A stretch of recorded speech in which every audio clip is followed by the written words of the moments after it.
On this week's Talking Politics, the unnerving fallout from the Afghan data breach. It's sort of mind-boggling that you didn't have to sort of jump through about 1,000 hoops to get hold of this data. All these people place their trust in us. And the idea that this leak happened and put some of these people at risk adds shame upon shame. It's bizarre. Why lessons are still to be learned from Britain's past foreign policy failings. There is a sort of totally appalling colonial-style arrogance in the idea that we could ever help these countries. If leaders could repeat history, they probably, in relation to Afghanistan, would do the same thing again. Certainly, I reckon Trump and Starmer would broadly do what Bush and Blair did. And why Donald Trump and the King are in very different swings when it comes to the state visit. He doesn't want to hang out with Donald Trump for 2 days. Does Prince William play golf? Maybe Keir Starmer will have to introduce the president to mini-golf. Okay. A great British tradition. Hello, I'm Tom Bradby. And I'm Robert Peston. And welcome to the podcast. Another week, another massive government scandal with this Afghan leak. By the time people listen to this, they'll know a lot about the leak, so maybe let's not get too distracted with that. Let's begin with the super injunction. My feeling, there's been a lot of coverage about it, particularly a lot of questions about why Labour ministers have allowed it to be in place for so long, pretty much their entire time in office. My feeling is that it's always very difficult to second guess what people listening to this are really thinking.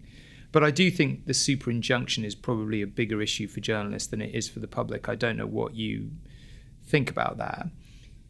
And generally speaking, I guess my take on it would be that it's another example, really. We keep encountering examples and we keep talking about them, that the last 6 years of government prior to this government coming in were just chaotic. They were. And we keep encountering examples of what seems like just basic, not good government during that period, because ministers were constantly changing. There was a lot of focus on other things. The Tory party was tearing itself apart on Brexit. And what I find interesting about this government is they haven't really been much better, but quite soon they're going to need to be, because there has been stability. There hasn't been lots of changing of ministers. And pretty soon these issues are going to have to stop cropping up. Otherwise, it's going to destroy this government too. So let's break that down. Let's just start with the significance of the super injunction. I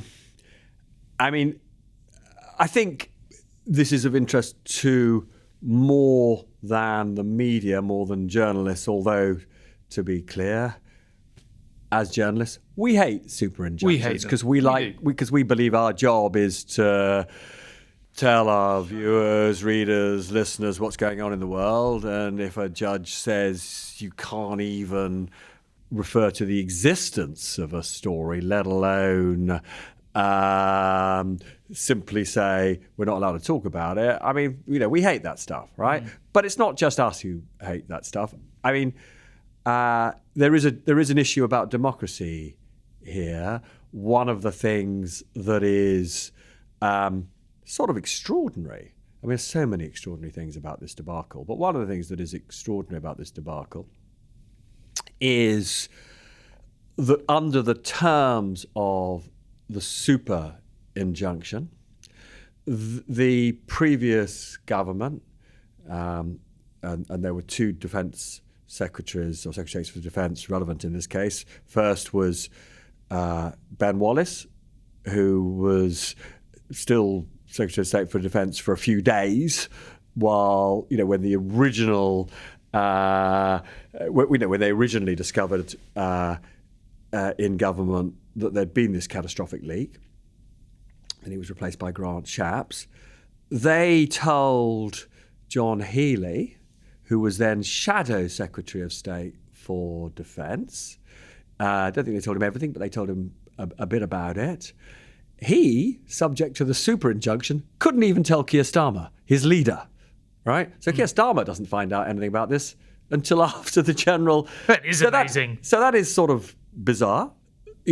There were massive issues of public spending here because this special scheme that they had to set up in the emergency to bring people over, ended up costing just shy of $1 billion, I think 150 million. But there were times there was a period when they thought they were going to have to spend at least a couple of billion on this, and the significant numbers, thousands of Afghans who were at risk, who were brought over to the UK as asylum cases. Normally, this is the sort of stuff that Parliament would not only be told about, but would in some senses be asked to, express a view about. And the fact that no MP knew about any of this until earlier this week, the fact that there was no opportunity for any MPs or select committees to hold the government to account on this while the money was being spent and the asylum seekers were being brought over. This is all pretty extraordinary territory.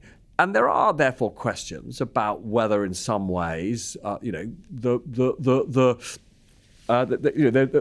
essentially whether our so-called unwritten constitution has been breached in some fundamental way, and whether this was an example of normal democratic processes being subverted. Now, I have talked to members of the previous government about why they took the decisions that they took. And actually, again, I do need to break this down to two parts.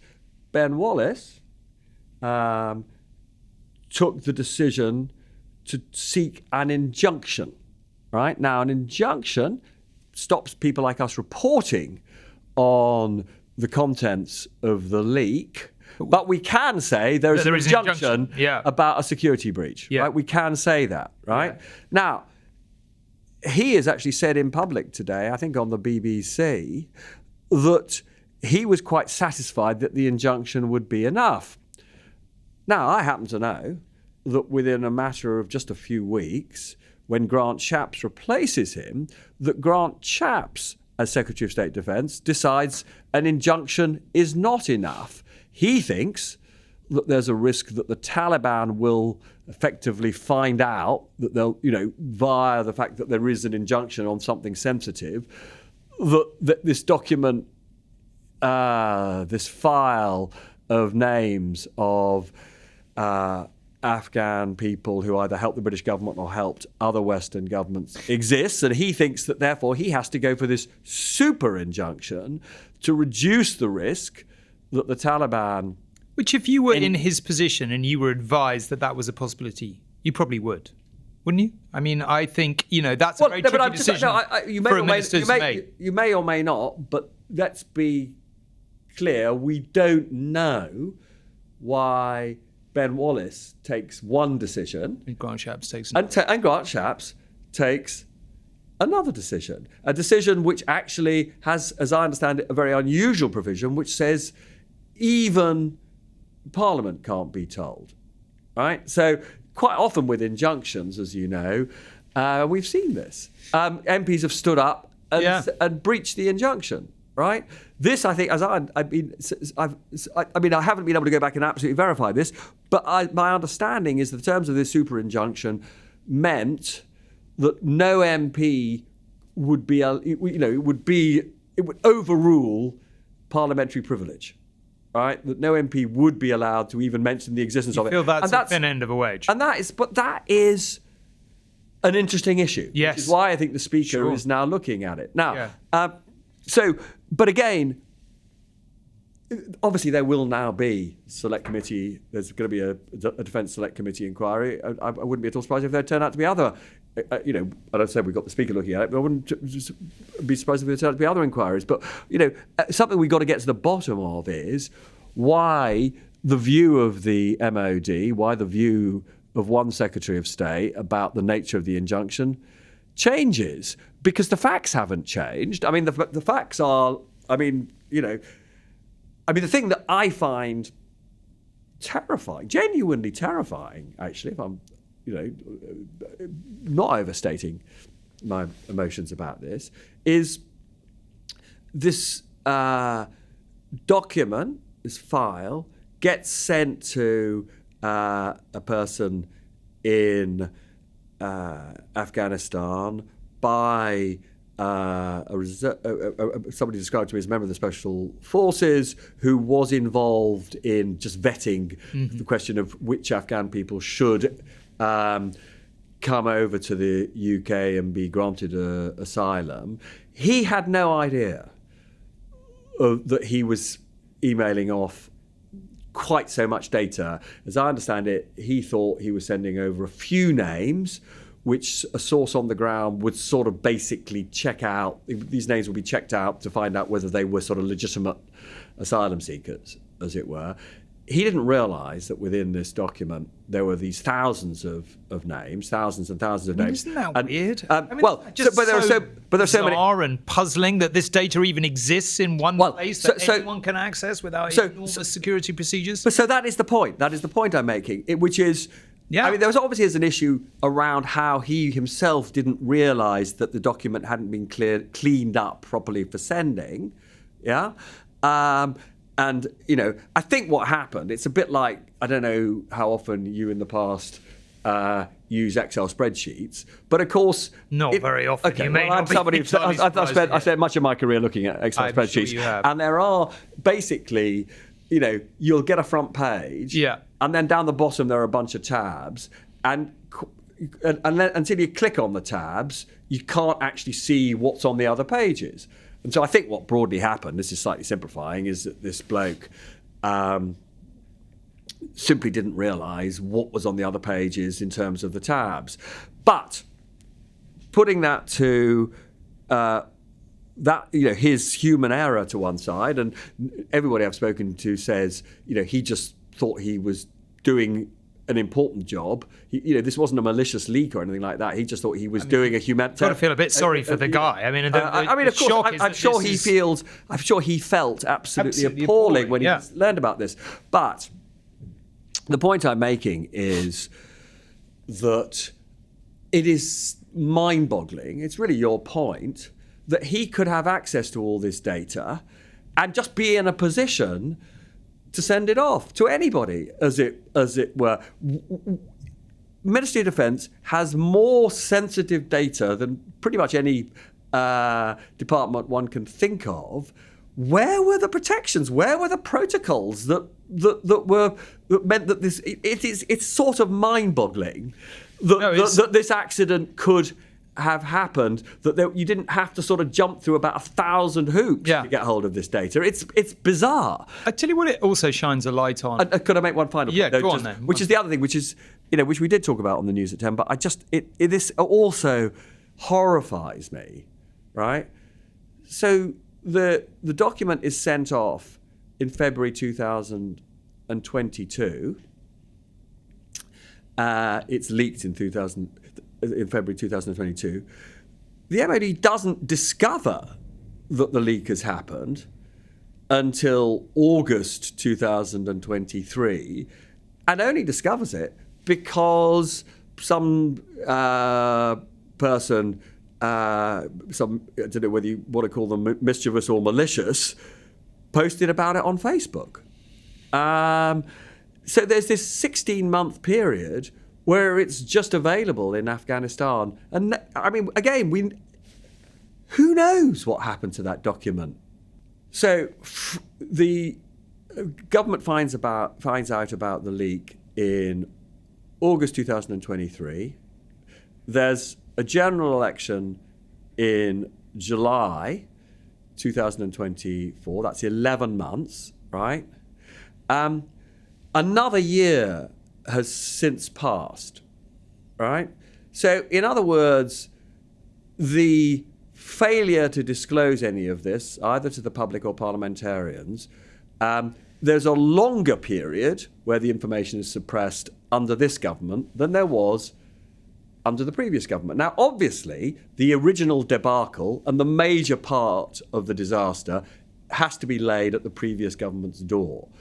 But what do you personally think about the fact that it has taken so long for this government to carry out a review and make a decision? Because I do think that there is an issue around this government about whether it grips the really important issues with enough urgency. Candidly, I don't think that is an issue. At least it's not. It wouldn't be an issue for me. Not really. And let me explain why. Because I think the thing that really shocks me about this, as you've so articulately said, is the idea that one however senior this special forces individual was, we don't know, had access and was in a position to make this mistake. As you say, no one's saying he's malicious. I feel sorry for the guy. It must be imagine having to live with the knowledge that you've put all these people's lives at risk. But the truth is, we were in Afghanistan for more than 20 years. We're going to talk in a minute about, what we both think about. We all lived through that period. And I'm interested to know what you think about it now. I have a few thoughts about it in retrospect. But the thing that really gets me and got me at the time was all these people place their trust in us. And this has happened so often in the past decades. You see the Americans, like in Vietnam or all these other places where they fought these long wars, they got involved. And these people place their trust in us. And we let them down so badly, leaving so many of them behind in the rush. And that was just a matter of national shame. And the idea that this leak happened and put some of these people at risk just adds shame upon shame to me. And I know you agree with me on that. So, but my issue therefore is if I was a minister inheriting this from the previous government, I would want to err on the absolute side of caution in terms of making sure that we've done every last tiny thing we can to protect every last person. Now, clearly, we don't know whether, and that's what's so shocking still, we don't know whether all these people were protected. We don't know whether people were tortured or killed as a result of this. We just don't know. We don't answer these questions. So I'm not saying it isn't an issue. I'm not quite saying that. I'm saying it's an issue that bothers me a lot less than the shame upon shame issue of the leak itself. No, of course. And how some poor guy was in a position to leak this stuff. That's what shocks me. Look, of course I completely agree with that judgment. But I am slightly concerned that there isn't, quite enough urgency in this government around a whole, variety of different kinds of issues. And, we saw that recently, different case, but, with the failure to make distributions when it comes to those who suffered from the appalling tainted blood scandal. And the damn post office. I mean, we talked before. I said when I was off, I sat there looking at the Sunday Times. Alan Bates still hasn't got his money, and you just think, oh man, this isn't that hard. Just pay them. Just get on with it. But going back to the other government, I mean, I don't know if you remember, but you're talking about the sort of talk. At the end of the day, the decision to evacuate was America's. Yeah. Right. I mean, and many would say that was shameful.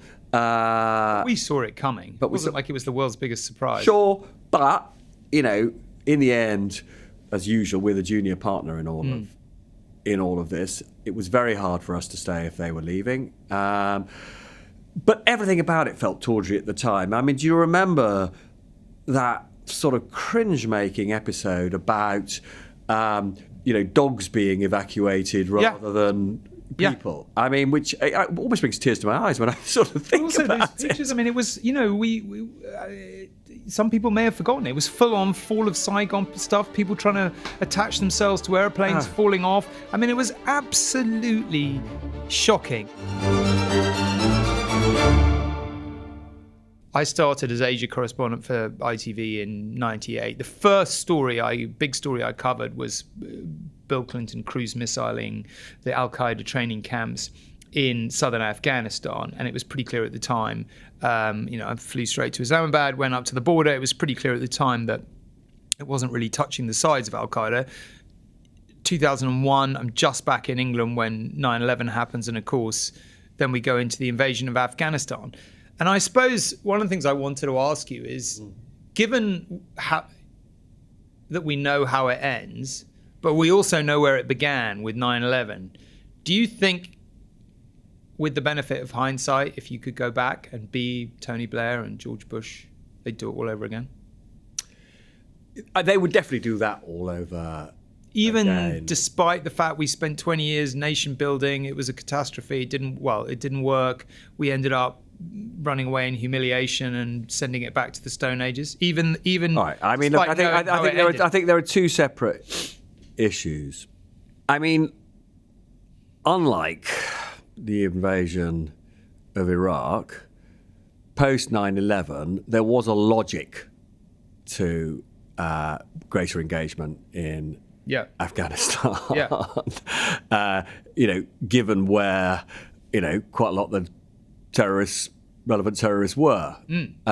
So there, and I suspect that were we in a similar position again, that logic would override everything else. But a bit like Iraq, surely the massive failure, both in Afghanistan and in Iraq, and maybe, what I'm about to describe is just impossible. That maybe that's what we've learned. But I remember talking to Blair, a number of years ago, about what he saw, what he personally accepted responsibility for when it came to the Iraq debacle. And he said it's just that they hadn't planned adequately for the peace, and therefore the nation building was, well, at best it was chaotic and, a mess, and, too many people lost their lives and too much else. It managed to spur way more terrorism as a result of it. And you could argue, in a similar way, we're just the West, UK and US in particular, are just rubbish at actually helping these countries to develop. Now, maybe the big point from all of this is that there is a sort of totally appalling colonial-style arrogance in the idea that we could ever help these countries to achieve a kind of stability and democracy of the sort that we think represents civilization, which then, as you say, poses all sorts of questions about whether we should be going in the first place. But my argument would be, in all cases, we never spend enough money in helping these countries to recover. There may well be issues around how you communicate with citizens, how you educate, and all the rest of it. But mostly, we just never invest enough money in the right way. And this is, of course, of enormous importance, literally today, because at some point, the West and the more and a number of Middle Eastern countries will have to engage in the future of Gaza.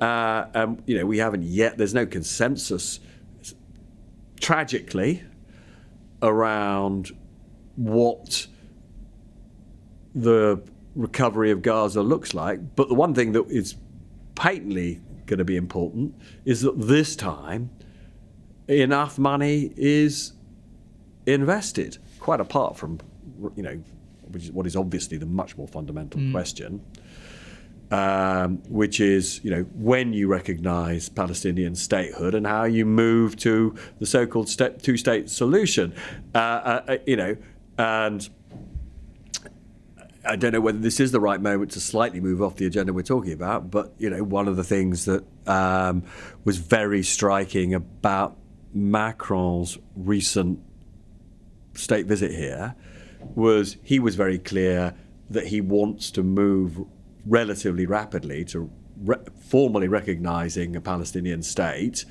And Keir Starmer doesn't want to do that fast because he's got concerns that Washington doesn't want him to do that. Yeah, I tell you, let's bring it up to date, but let's do it in this context because I do find it fascinating looking back on Afghanistan, because I tend to agree with you that if leaders could repeat history, they probably, in relation to Afghanistan, would do the same thing again. I think most people now accept Iraq was a mistake. But if you look at the things that have happened, the major conflicts that have happened in the course of our lifetime, or the major sort of issues where involvement of Western forces has either taken place or has been mooted, let's go back. Bosnia, we didn't really get involved, and terrible things happened, and that was part of what shaped Blair's thinking. He did get involved in Sierra Leone, made a massive difference. He did get involved in East Timor, made a massive difference. He did get involved in Kosovo, made a massive difference.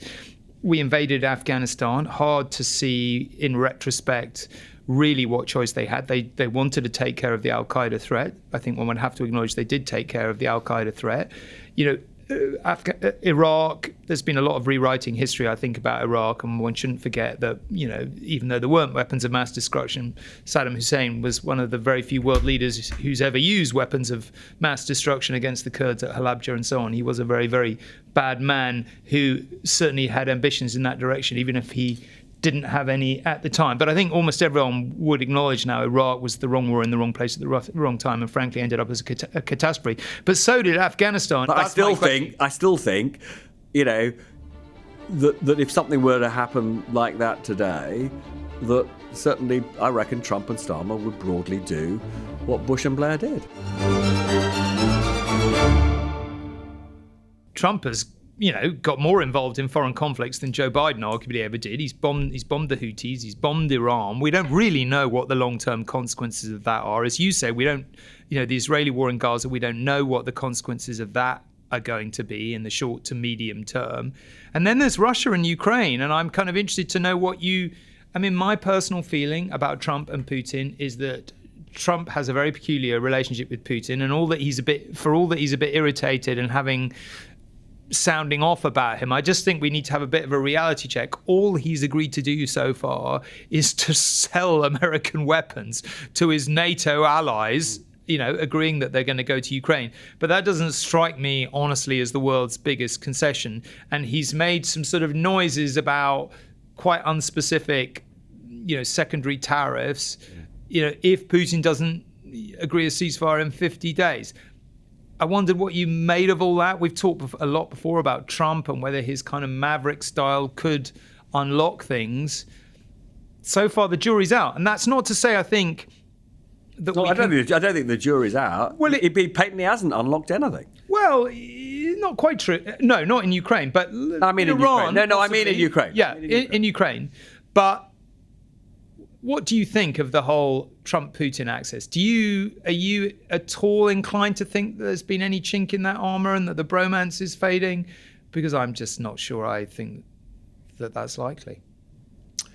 I don't think Trump likes hearing, which has been obviously the narrative of the last couple of months, doesn't like hearing that Putin has played him and manipulated him.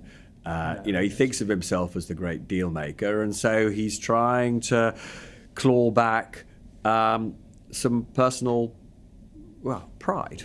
I agree with you that this doesn't feel, his shift to a more pro-Kyiv position doesn't feel decisive, partly because he's set Russia a 50-day deadline. And in Trump terms, that's forever. He